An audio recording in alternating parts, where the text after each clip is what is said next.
श्री सत्यनारायण भगवान की व्रत कथा। सबसे पहले आप सभी को होली की ढेर सारी शुभकामनाएं। आज है 14 मार्च, साथ में चंद्र ग्रहण भी है जो हमारे भारत में दिखाई नहीं देगा। अब मैं आपको पुण्य सत्यनारायण भगवान की व्रत कथा सुनाने जा रही हूँ। एक समय की बात है, नैमिषारण्य तीर्थ में सोनक आदि 88,000 ऋषियों ने श्री सूत जी से पूछा, हे प्रभु, इस कलयुग में वेद विद्या रहित मनुष्यों को प्रभु भक्ति किस प्रकार मिल सकती है तथा उनका उद्धार कैसे होगा। हे मुनि सर्वश्रेष्ठ, कोई ऐसा तप बताइए जिसे थोड़े समय में ही पुण्य मिले और मनवांछित फल भी प्राप्त हो जाए। इस प्रकार की कथा सुनने की इच्छा हम सभी की है। सर्वशास्त्रों के ज्ञाता सूत जी बोलते हैं, हे वैष्णव में पूज्य, आप सभी ने प्राणियों के हित की बात कही है, पूछी है, इसलिए मैं एक सर्वश्रेष्ठ कथा आपको बताता हूँ जिसे नारद जी ने लक्ष्मी नारायण जी से पूछा था। लक्ष्मीपति ने मुनि सर्वश्रेष्ठ नारद जी से कहा था, मैं वही कथा सुनाने जा रहा हूँ, तुम ध्यान से सुनना। एक समय की बात है, योगी राज नारद जी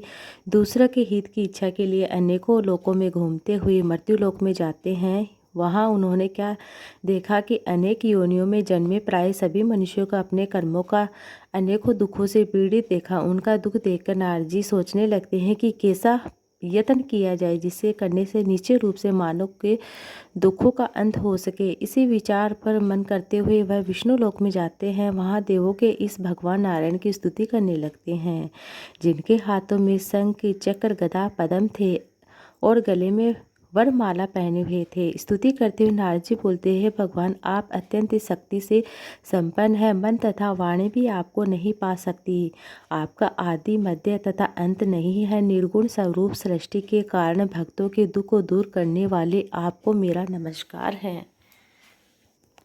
नारद जी की स्तुति सुनकर भगवान विष्णु बोलते हैं, हे मुनि सर्वश्रेष्ठ, आपने मन में क्या बात है? आप किस कारण के लिए पधारे हैं, उसे निसंकोच कहे। इस पर नारद मुनि बोलते हैं कि मृत्युलोक में अनेक योनि में जन्मे मनुष्य अपने कर्मों के द्वारा अनेकों दुखों से दुखी हो रहे।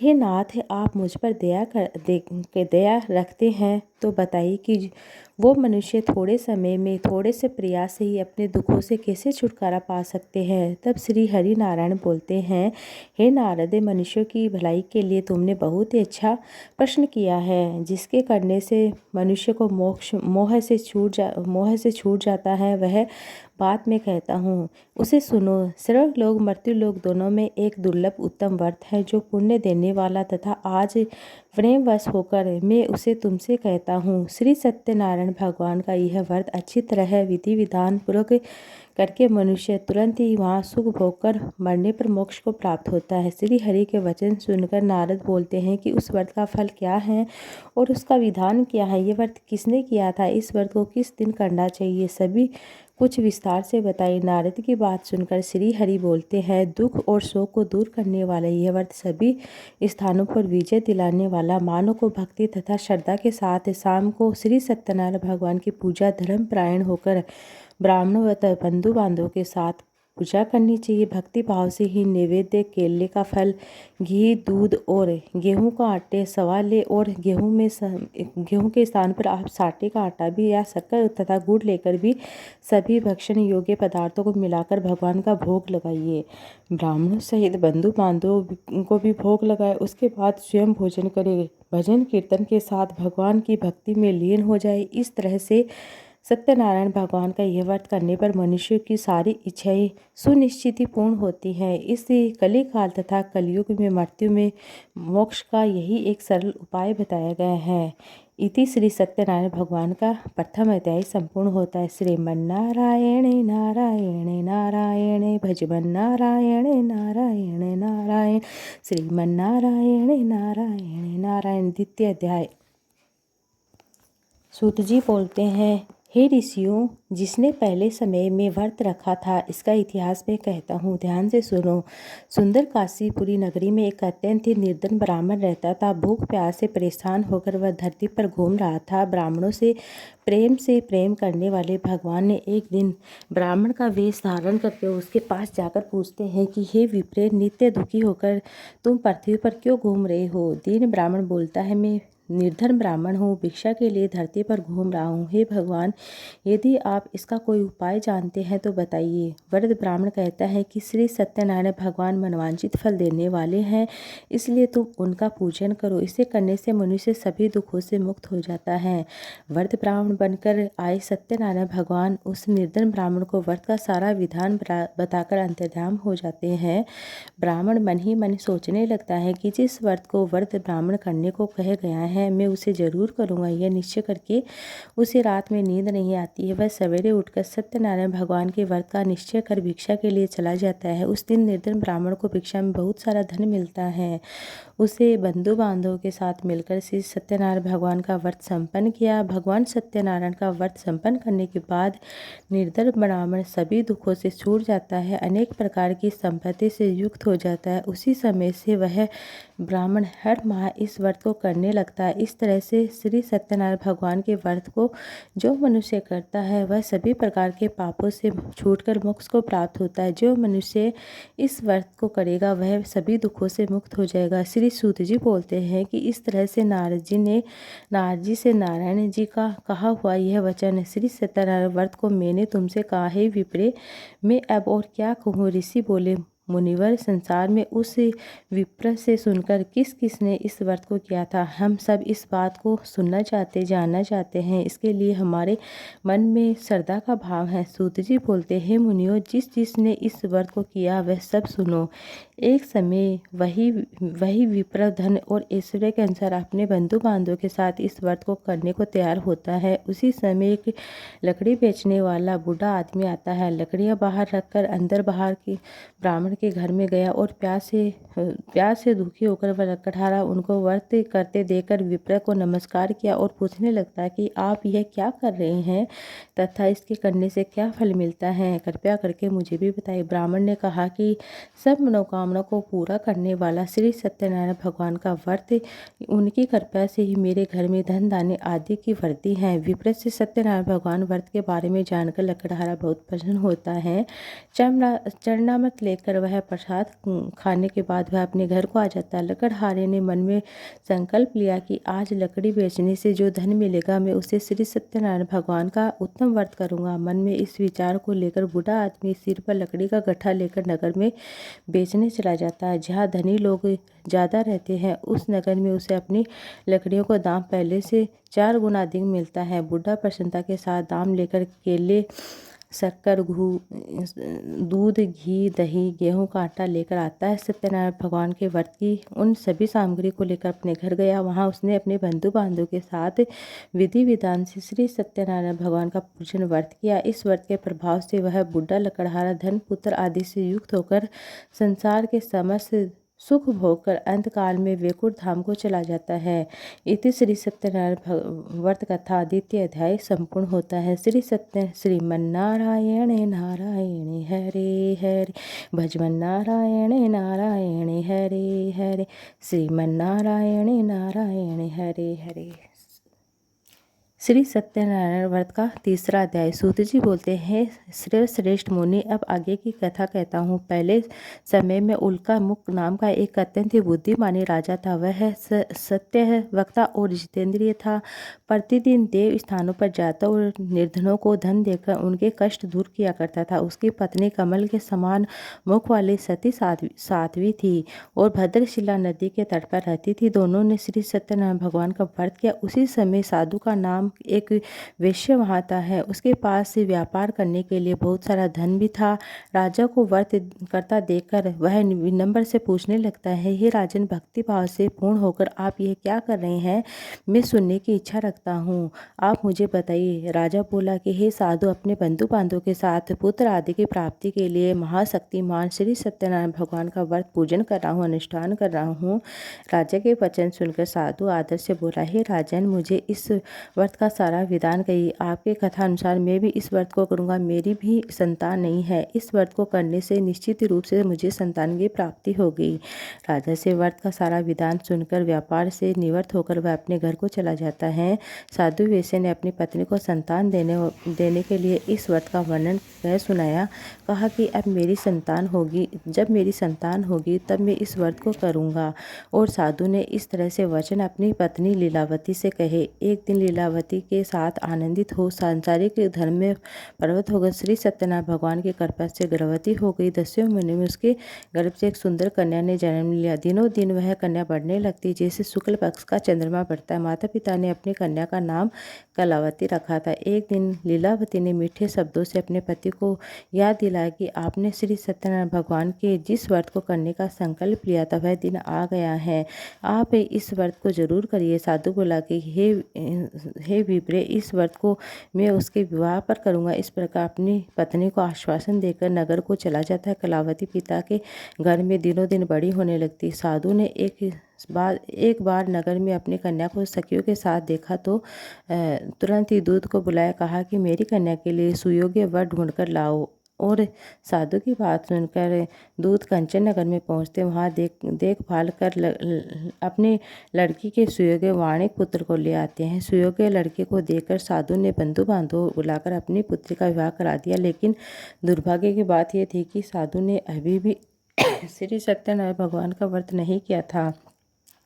इस पर भगवान क्रोधित हो जाते हैं। श्राप दिया कि साधु को अत्यंत ही दुख मिलेगा। वह अपने कर्मों का सकुशल साधु पुनिया जमाई को लेकर समुद्र के पास स्थित होकर रत्नासार नगर में जाता है। वहाँ दामाद और जमाई दोनों मिलकर चंद्रकेतु राजा के नगर में व्यापार करने लगते हैं। एक दिन भगवान सत्यनारायण की माया से एक चोर राजा का धन चुराकर भाग रहा था। उसने राजा के सिपाही को अपना पीछा करते हुए देखा तो चुराया हुआ धन साधु अपने जमाई के साथ ठहरा हुआ था। साधु के सिपाहियों ने साधु वेश्या के पास राजा का धन पड़ा देखकर वह ससुर जमाई दोनों को बांधकर प्रसन्नता से राजा के पास चले जाते हैं। कहते हैं कि इन दोनों का धन हमने पकड़ लिया है, आप आगे की कार्रवाई की आज्ञा दे। राजा की आज्ञा से उन दोनों को कठिन कारागार में डाल दिया। उनका सारा धन भी उनसे छीन लिया। श्री सत्यनारायण भगवान के श्राप से साधु की पत्नी भी बहुत दुखी हुई। घर में जो धन था उसे चोरों ने लूट लिया था। सांसारिक तथा मानसिक पीड़ा भूख प्यास से अति दुखी हो रही थी। अन्न की चिंता में कलावती एक ब्राह्मण के घर में गई जहाँ श्री सत्यनारायण भगवान की व्रत कथा हो रही थी। देखकर फिर कथा भी सुनी, प्रसाद ग्रहण किया। रात को वह घर वापस आती है तो माता ने कलावती से पूछा कि ये पुत्री, अब तुम कहाँ जाकर आई हो? मेरे मन में क्या है? कलावती ने अपनी और तेरे मन में क्या चल रहा है? कलावती ने अपनी माता से कहा, हे माता, मैंने एक ब्राह्मण के घर में श्री सत्यनारायण भगवान का व्रत देखा है। कन्या के वचन सुनकर लीलावती भगवान के पूजन की तैयारी करने लगती। लीलावती ने परिवार बंधु सहित श्री सत्यनारायण भगवान का पूजन किया और व्रत की तैयारी की। अब उनके वर मांगा कि मेरे पति व जमाई शीघ्र ही आ जाए। साधु की साथ ये प्रार्थना की कि हम सब अब हमारा अपराध जो भी है क्षमा करना। श्री सत्यनारायण भगवान इस व्रत से संतुष्ट हो गए। राजा चंद्रकेतु को सपन में दर्शन दिए। कहा, हे राजन, तुमने उन दोनों विषयों को छोड़ देना। तुमने उनको जो धन दिया है तुमने उसका जो धन लिया है उसे वापस कर देना। तो अगर तुमने ऐसा नहीं किया तो मैं तुम्हारा धन, राज्य, सभी संतान सभी को नष्ट कर दूंगा। राजा को यह सब कहकर भगवान अंतर्ध्यान हो जाते हैं। प्रातःकाल सभा में राजा ने अपना सपना सुनाया। फिर बोले कि वणिक पुत्रों को कैद से मुक्त किया जाए। सभी ने लाओ। दोनों ने आते राजा को प्रणाम किया। राजा मीठी वाणी में बोला, हे महानुभाव, भाग्यवश ऐसा कठिन दुख तुम्हें प्राप्त हुआ, लेकिन अब तुम्हारे कोई भय नहीं है। ऐसा कहकर राजा ने उन दोनों को नए वस्त्र आभूषण दिए, पहनाई। जितना धन था उनका दे दिया, उसे दुगना धन वापस दिया और दोनों वेश्यों ने अपने घर चले जाते हैं। ये थी श्री सत्यनारायण व्रत कथा अध्याय नंबर 30 संपूर्ण हुआ। श्रीमन्नारायण नारायण नारायण भजमन्नारायण नारायण नारायण श्रीमन्नारायण नारायण। श्री सत्यनारायण भगवान की जय हो। अब से श्री सत्यनारायण भगवान का चतुर्थ अध्याय जो इस प्रकार है। सूत जी बोलते हैं, वैसे में मंगलाचर कर अपनी यात्रा प्रारंभ की और अपने नगर की ओर चल दिए। और आगे जाकर दूर जाने पर एक दंडी वेशधारी से सत्यनारायण ने उनसे पूछा कि साधु, तेरी नाव में क्या है? और अभी वाणी के हंसता हुआ बोलता है कि हे दंडी, आप क्यों पूछ रहे हो? क्या धन लेने की इच्छा है? मेरे नाव में तो बेल पत्ते रखे हुए हैं। वेश्या के कठोर वचन सुनकर भगवान बोलते हैं, तुम्हारा वचन सत्य हो दंडी। ऐसे वचन सुनकर वहां से दूर चला जाता। कुछ दूर जाकर समुद्र के किनारे बैठ जाता है। दंडी के जाने के बाद साधु वेश्या ने नित्य क्रिया के पश्चात नाव को ऊंची उठते हुए देखकर अचंभा मान लिया और नाव में बेल पत्ते आदि देकर मूर्छित हो जाते, जमीन पर गिर जाते। मूर्छा खुलने पर वह अत्यंत ही शोक में डूब जाते हैं। तब उसका दामाद बोला कि आप शोक न मनाइए, यह दंडी का श्राप है, इसलिए हमें उनकी शरण में जाना चाहिए, तभी हमारी मनोकामना पूर्ण होगी। दामाद की बात सुनकर दंडी के पास पहुंचा और अत्यंत ही भक्तिभाव से नमस्कार करके बोला कि मैंने आपसे जो भी असत्य वचन कहे हैं उनके लिए मुझे क्षमा कर देना। ऐसा कर महान शोकातुर होकर रोने लगता है। वह दंडी भगवान बोलते, हे वने पुत्र, मेरी आज्ञा से बार बार तुम्हें दुख प्राप्त हुआ है, तो ऐसी पूजा मेरी पूजा से विमुख हुआ है। साधु बोला, हे भगवान, आपकी माया से ब्रह्म आदि देवता भी नहीं जान सकते, तो मैं मनुष्य अज्ञानी कैसे जान सकता हूँ? आप प्रसन्न होइए, अब मैं सामर्थ्य के अनुसार आपकी पूजा करूँगा, मेरी रक्षा करो, पहले के समान नौका में धन भर दो।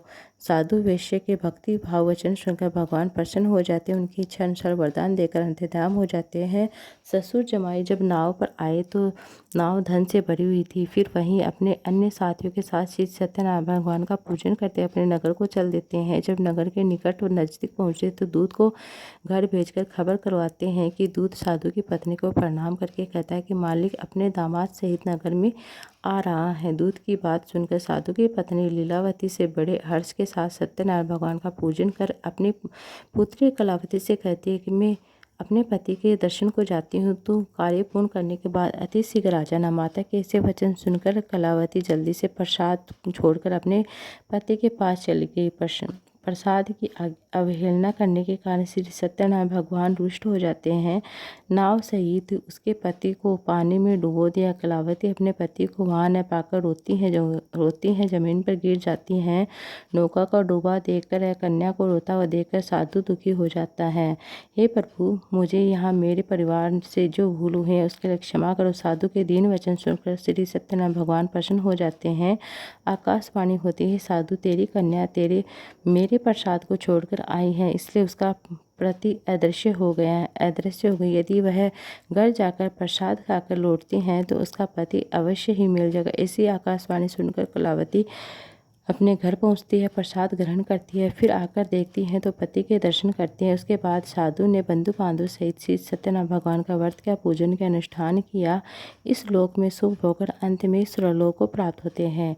इति श्री सत्यनारायण भगवान की व्रत कथा का चतुर्थ अध्याय संपूर्ण होता है। श्रीमन्नारायण नारायण नारायण भजमन नारायण नारायण नारायण। श्रीमन सत्यनारायण भगवान की जय हो। पांचवा अध्याय श्री सत्यनारायण भगवान की व्रत कथा का पांचवा अध्याय जो इस प्रकार हैं। सूत जी बोलते हैं, हे ऋषियों, मैं और भी कथा सुनाता हूँ, उसे भी आप ध्यान से सुनना। प्रजा पालन में एक लीन तुंगध्वज नाम का एक राजा रहता था। उसने भगवान का प्रसाद त्याग कर बहुत ही दुख सहन किया। एक बार वन में जाकर वन पशुओं को मारकर वह बड़े पेड़ के नीचे सो जाता है। वहाँ उसने ग्वालों को भक्ति भाव से अपने बंधु बांधव से सत्यनारायण भगवान का पूजन करते देखा। अभिमानवश राजा ने उन्हें देखकर भी पूजा स्थान में नहीं गया, ना ही उसने भगवान को नमस्कार किया। ग्वालों के राजा को प्रसाद दिया तो लेकिन उसने वह प्रसाद भी नहीं खाया। प्रसाद को वहीं छोड़कर अपने नगर को चल देता है। जब वह नगर में पहुंचा तो वह सब कुछ तहस नहस हुआ था। वह शीघ्र ही समझ गया कि यह सब भगवान ने किया है। वह दोबारा ग्वालों के पास जाता है, विधि पूर्वक पूजा कर प्रसाद खाता है, श्री सत्यनारायण भगवान की पूजा करता है। सब कुछ पहले से जैसा हो जाता है। दीर्घ काल तक सुख भोगने के बाद मरणोपरांत उसे सर्वलोक की प्राप्ति होती है। जो मनुष्य परम दुर्लभ इस व्रत को करता है, भगवान सत्यनारायण की अनुकंपा से उसे धन धान्य की प्राप्ति होती है, पुत्र पौत्र की प्राप्ति होती है, निर्धन धनी हो जाता है, भय मुक्त हो जाता है, जीवन जीता है। संतानहीन मनुष्यों को संतान सुख मिलता है, सारे मनोरथ पूर्ण हो जाते हैं। मानव अंत में वैकुंठ धाम को जाता है। सूत जी बोलते हैं, जिन्होंने पहले इस व्रत को किया था, अब उनके दूसरे जन्म की कथा कहता हूँ। व्रत शांतनु ब्राह्मण ने सुदामा का जन्म लेकर मोक्ष की प्राप्ति की। लकड़हारे ने अगले जन्म में निषाद बनकर मोक्ष प्राप्त किया और उल्का मुख नाम का राजा दशरथ हो वैकुंठ को गए। साधु नाम के वैश्य ने मोर ध्वज बनकर अपने पुत्र को ओर से चीरकर मोक्ष पाया और महाराजा तुंग ध्वज ने स्वयंभू को होकर भगवान के भक्ति युक्त होकर क्रम पर मोक्ष पाया। यह थी श्री सत्यनारायण भगवान का पंचम अध्याय। श्रीमन नारायण नारायण नारायण भजमन नारायण नारायण। श्री सत्यनारायण भगवान की जय हो।